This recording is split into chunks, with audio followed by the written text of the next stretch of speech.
One last thing I want to get into is some of the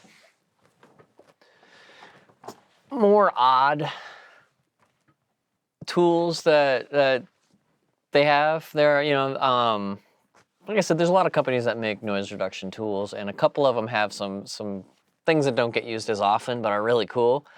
There's a company called AudioCube that has I don't remember what it's called off the top of my head. I don't know it, unfortunately.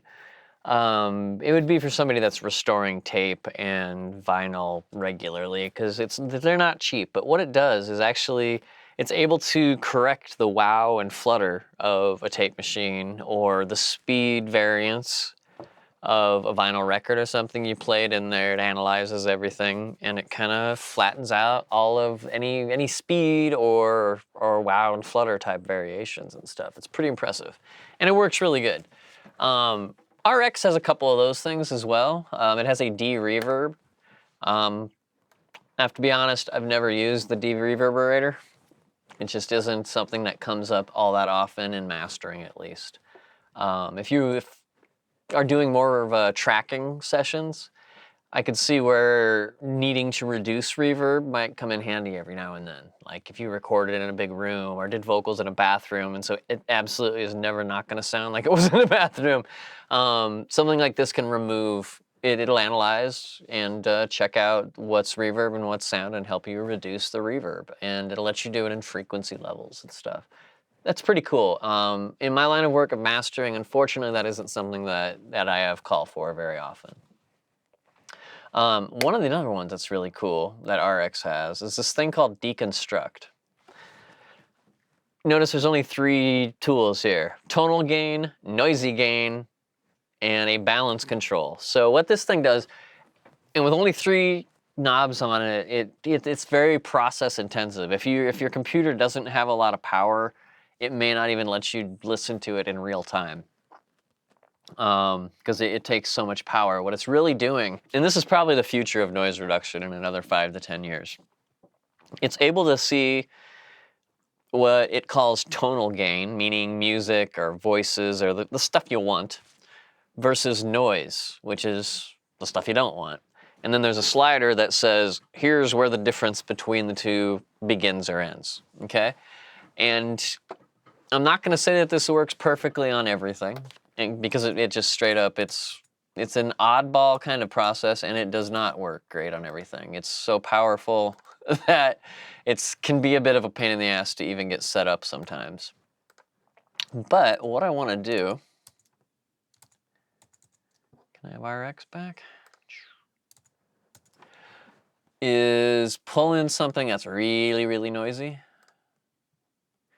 I don't know if that would work on it or not. Just solo. What I'm going to do is go back to this. Let's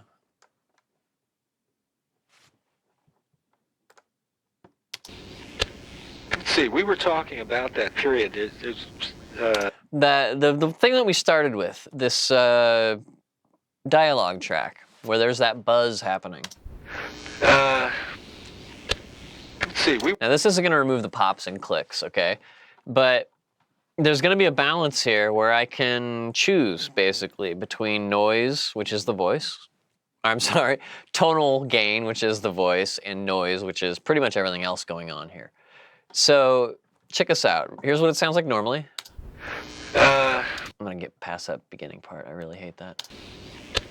Let's see, we were talking about that period. Now, if I hit preview instead, just with everything at its 0 position, it shouldn't really change anything. Let's see, But if I take the noisy gain and turn it all the way down, for instance. Let's see, we were talking about that period, the early 60s. Now, I have done a little research, and you were... So you can hear some of the Space Monkey effects, but all I did was crank that thing down, and it literally said, this is noise and this is voice. Now, the slider here, tonal balance, tonal/noisy balance. Once again, I have everything, I'm gonna put everything back to 0 real quick. The other kind of cool thing is instead of turning down the noise, you can turn up the tonal gain. So I'm just gonna crank up the voice by +20. This might be loud. Let's see, we were talking about that period, the the early 60s. Now, I have done a little research, and you were music director for the Kennedy administration? Let's see, we were talking about that period, the early 60s. Now, I have done a little research, and you were, let's see, we were talking about that period, the early 60s. Now, remember, Now, that's how it was to begin I with. have done a little research, and you were And we can turn it music down. director. So this is something to use when you've got something that's severely noisy. When you've got just about as much noise as you do voice or music. This deconstruct algorithm is extremely simple to use and seems to work really, really well. Once again, it's for extremely noisy stuff though, where it's either gonna work or it's not. It is very process intensive, so if you don't have a really high quality computer, you're gonna have to constantly process it on. It won't run in real time for you. But that just means it's doing a lot in the background that's really impressive.